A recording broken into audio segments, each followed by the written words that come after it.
Supply ng mga lokal na bulaklak halos nagkakaubusan na ayon sa ilang float makers para sa Grand Float Parade.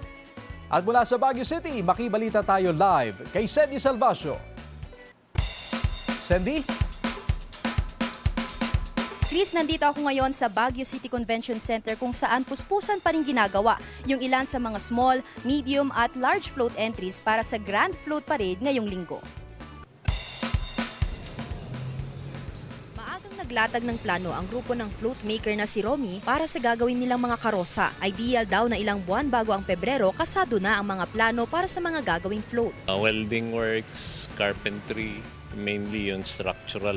You leave 7 days para sa floral foams. Nahirapan daw ang ilang contingent sa paghahanap ng mga bulaklak na swak sa kanilang tema. We're still sourcing some of the flowers at the moment, but as you can see, marami na kaming stock ngayon, which is yun yung inaayos ngayon. Karamihan sa mga ginagamit na bulaklak mula sa Benguet at Baguio City. Dahil in demand ngayon ang bulaklak sa Baguio, tumaas din ang presyo. Bago ang kompetisyon sa linggo, makikita na sa ilang obra ang kanilang mga paandar. Well, we're very ready. In fact, we're very excited. More or less fine-tuning na lang yan.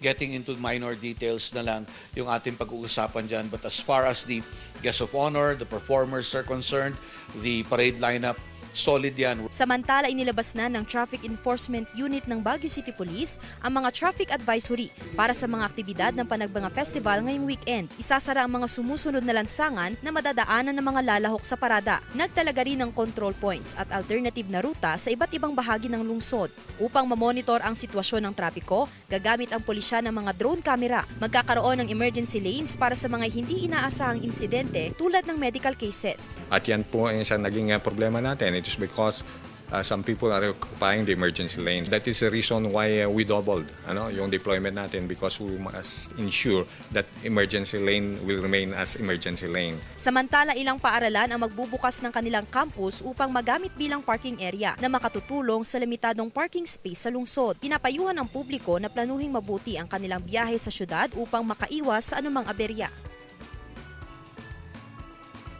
Chris, ngayong Biyernes ay kanya-kanyang diskarte pa rin ang mga float makers para matapos ang kanilang mga karosa, katulad na lamang ng non-competing entry na ito na mula sa Baguio City LGU. Kung ating lalapitan ang kanilang float entry, mapapansin natin na karamihan sa kanilang mga ginamit na bulaklak ay yung mga Malaysian moms. May mga ginamit din sila na statis at syempre nandiyan din yung everlasting flowers. Sa nakausap natin na isa sa mga artist nitong float entry, nabanggit nila na inaasahang matatapos ang kanilang karosa hanggang ngayong Sabado. Samantala, paalala naman ng BFFFI na sa pagdating ng Grand Floral Float Parade ay inaasahan na maipaparating sa ating mga kababayan ang masayang diwa ng Baguio City Flower Festival. Chris? Maraming salamat, Sandy Salvacio.